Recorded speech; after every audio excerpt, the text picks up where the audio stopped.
What's going on, everybody? Josh Engleman for Awesemo.com, and I am back with my NBA DFS contenders on DraftKings for Thursday, March 18th. Now be sure to hit that like button, subscribe to the channel, and hit the notification bell so you know when everything goes live. Then head on over to Twitter, follow me at Josh Engleman so you can get updates to these sim results as we get closer to lock. And finally, let me know in the comment section who are your favorite and least favorite of my contenders for today's slate. We got a lot of news that we're waiting on. Some of this stuff is going to look very different, so make sure you are following me. There are things here right now that I don't know. Like, my number one contender might not even be on this list by the time we get to lock. It all depends on how the news breaks. But for right now, Alex Len, Rudy Gobert, Anthony Edwards, Devin Booker, and IMMANUEL QUICKLEY are on the outside looking in. Who will be my favorites, my top 5 plays for today? It is time to find out. First up, we're grabbing some value. Number 5, small forward eligible TALEN HORTON-TUCKER. Now, he has been in the optimal lineup, I think, the last 2 times that the Lakers have played, so I feel a little bit apprehensive jumping on now, but that's not really how I look at things. So if it works today, it just works today. 3,900, projected for 22, goal is 35.5, optimal lineup 22% of the time. I think he plays about 23 minutes today. He's seen a little bit more, but I'm trying to be pessimistic. Almost a fantasy point per minute, 11 points, 3 boards, 3 assists, a steal, neutral-ish pace matchup against the Charlotte Hornets.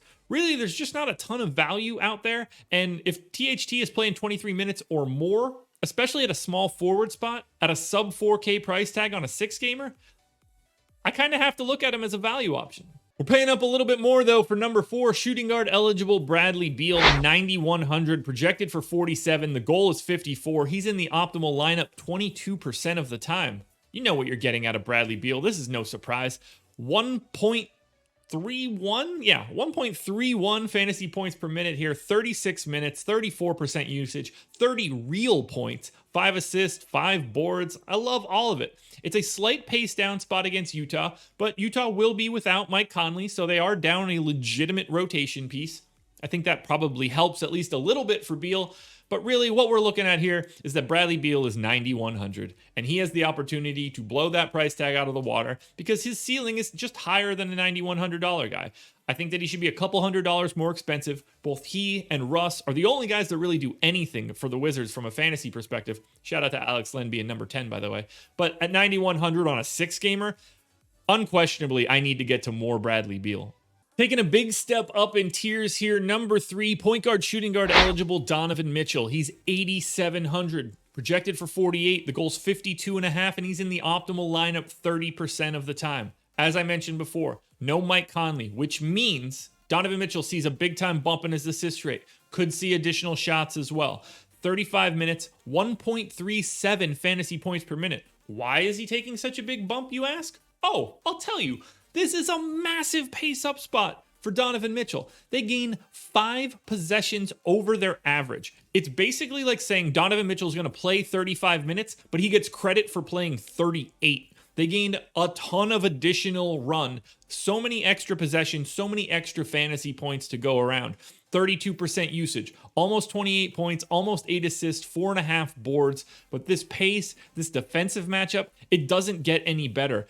Mitchell, with dual eligibility, is one of the best plays on the slate, and that's why you see him jumping Beal. Beal at 22%, Mitchell, new tier, 30%. He looks great. He's going to be incredibly popular today, as he should be. Make sure you're putting him into cash games, but play him everywhere. He looks fantastic. We're staying on the Utah Jazz for number 2, and I love this one. Shooting guard, small forward eligible Joe Ingles. He's 5,200. You guys know how I love guard forward eligibility, guys. 30.5 fantasy point projection. The goal is 40. Optimal lineup 30% of the time. Same as Donovan Mitchell. Now, everything that I said about the matchup is true here. This massive pace up spot is as good as it gets, and it's going to benefit pretty much, well, it's going to benefit everybody on the Jazz for sure, but Ingles sees a really nice bump also because of that dual eligibility.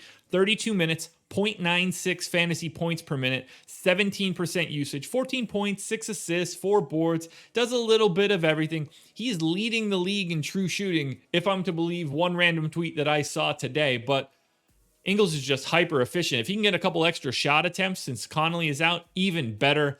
This price tag and this positional setup, the MPE, It's great. It's absolutely great. I have one guy ahead of Ingles right now, and I'm a little nervous about it because I don't know what his playing time is going to be, but I feel very comfortable grabbing Ingles and Mitchell, and don't be afraid to play those two guys together. Now, before we get to my number one contender, one last reminder to hit the like button, subscribe to the channel, and then hit the notification bell so you know when everything goes live. Head on over to Twitter. Follow me at Josh Engleman. It's the only place that you can get the updates to my sim results as we get closer to lock. And then finally, hop underneath this video, jump into the comment section, and let me know who your favorite and least favorite contenders are for today's slate. At number one, center eligible Moses Brown. We're doing it again. 4,300, projected for 28, goal is 37, optimal lineup 37% of the time. Caveat here, no idea what they're going to be doing with his minutes. Baisley's still out. Maladon is questionable. Lou Dort is questionable. Al Horford is back. My nose is itchy. All that stuff is true right now. I think based on the way that he was playing that they're going to try to continue to give him some run. I gave Moses Brown 24 minutes. We're going to want to pay close attention to starting lineups. If he's not starting, I probably bring that down and then assume that Horford plays about 28 minutes at center. Brown would play 20. But right now at 24 minutes, even in a pace down spot, even bringing his rates down to a 1.15 guy, he's the number one contender because he's a really good fantasy point per minute guy playing potentially 24 minutes at only 4,300. Again, there's a lot of variability here. If I project him for 20, he's probably not on this list, or maybe he's right around Alex Len. If he's starting and we can project him for 26, he should be in like 50% of lineups. There's a ton of variability here, but all I can say is this. At 8:30 a.m., Moses Brown is the number one contender. Alrighty, folks, that will do it. Those are my NBA DFS contenders on DraftKings for Thursday, March 18th. I'm on the NBA Strategy Show today with Adam Kaufman. I've already recorded the process show. Go check that out. I've worked my way through this entire slate. No live before lock today for me, so make sure you're following me on Twitter to get my updates. I have a premium Slack office hours today. That's fun. 1 o'clock Eastern time. I'll be taking questions, so come join in that.